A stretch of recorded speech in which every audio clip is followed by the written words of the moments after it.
Suabe pero kalkulado. Pinong dance patterns, step sequences, and maneuvers. Ipinakita yan ng American Olympian and world medalist figure skaters and ice dancers na sina Alex at Maya Shibutani sa miyembro ng national team ng Pilipinas. At kung paanong sa loob ng 20 taon, na-perfect na nila ang style at rhythm o yung tiempo sa yelo. Nasa Pilipinas ang Shib Sibs bilang sports envoy ng US State Department. We work together, and so that collaboration, we're working towards the same goal, whether it's a competition or a performance. Nakatuon na raw ang kanilang oras sa pagsasanay ng bagong henerasyon ng figure skaters at ice dancers. We learned so much about resilience in our time as competitors, and to be able to share what we've learned with the next generation is something that's so important to us.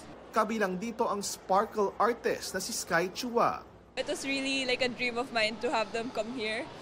And not even like skate with them. As in, dream ko lang makita sila. Ganun lang, kahit not talk to them. I just want to see them in person. Muli ring nakita ng magkapatid ang two-time Olympian na si Michael Martinez, ang kaisa-isang Pilipinong nag-qualify sa 2014 Winter Olympics at 2018 Winter Olympics. Nagsample rin sina Michael at Maya ng ilang ice dance routines. Si Michael umaasa na may isa pang Pinoy na makakasunod sa kanyang yapak at makapag-qualify sa 2026 Winter Olympics sa Italy. Hopefully, I think we're from the previous nationals natin, I think there's a couple of promising skaters. So hopefully, they will be able to qualify for the next one. Posible naman daw ito kahit walang snow sa bansa at limitado ang access sa libreng ice skating rink.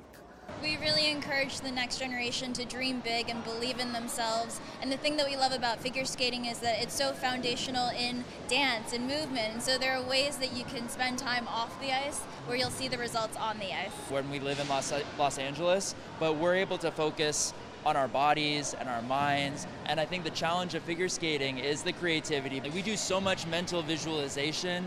Para sa GMA Integrated News, ako po si JP Soriano, ang inyong saksi. Mga kapuso, maging una sa saksi.